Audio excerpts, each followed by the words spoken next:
মাত্র 2 পিস মাছ দিয়েই তৈরি করে ফেলতে পারবেন মজার মাছ ভর্তা। পোলাও, খিচুড়ি, ভাত আপনি যাই খান, এই ভর্তা দিয়ে আপনি মন ভরে খেতে পারবেন। হ্যালো এভরিওয়ান, আসসালামু আলাইকুম। আমি এখানে নিয়ে এসেছি আজ মাছ ভর্তার রেসিপি। আমি এখানে 2 পিস মাছ মশলা মাখিয়ে নিয়েছি। এখানে মশলা বলতে আমি হলুদ, মরিচ আর লবণ মাখিয়ে নিয়েছি। অনেকেই পাঙ্গাস মাছ খেতে একদম পছন্দ করে না। আমার এই নিয়মে ভর্তা বানিয়ে একবার খাবেন, আপনি বারবারই এটা খেতে চাইবেন। মাছ যারা খায় না তারাও এটা দিয়ে প্লেট ভরে ভাত খাবে। সত্যি বলছি, প্লেট ভরেই খাবেন। ইচ্ছে করলে আপনারাও একবার বানিয়ে খেয়ে দেখতে পারেন।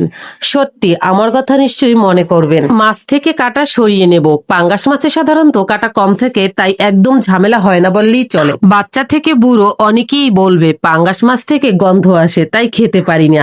আপনি এই নিয়ম যদি বাসায় চালু করেন, ওরা প্রত্যেক দিনই এই মাছ ভর্তা খেতে চাইবে। আমার বাচ্চারা মাছ একদম পছন্দই করে না, অথচ এই ভর্তাটা দিয়ে প্লেট ভরে ভাত খেয়েছে।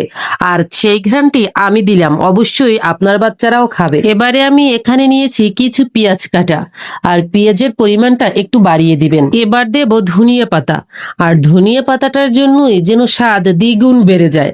আমার কাছে তো ভীষণই ভালো লাগে। আর সাথে আমি 1 চিমটি লবণ দিয়েছি, কারণ আমি মাছ যখন মাখিয়েছি তখনই মাছে লবণ দিয়েছিলাম। এবার দিয়ে দেব শুকনো মরিচের গুঁড়ো, সাথে আমি সরিষার তেলটাও দিয়েছিলাম, বাট সেটা স্কিপ হয়ে গিয়েছে। আপনারা কিন্তু এখানে সরিষার তেল ব্যবহার করবেন। এবারে ভর্তাটাকে মাখিয়ে নেব, আর কোনো ঝামেলা নেই। আমি খুব সুন্দরভাবে হাত দিয়েই মাখিয়ে নিয়েছি। এই ভর্তাটাতে এত ভালো লেগেছে কি বলবো আপনাদের। ভর্তাটা কিন্তু দেখতেও অনেক বেশি লোভনীয় হয়েছিল, আর খেতেও অনেক লোভনীয় হয়েছিল, আর কালারটা দেখতেই মনে হচ্ছিল যে কতটা মজার। সত্যি অসাধারণ হয়েছিল। দেখুন কতটা সুন্দর।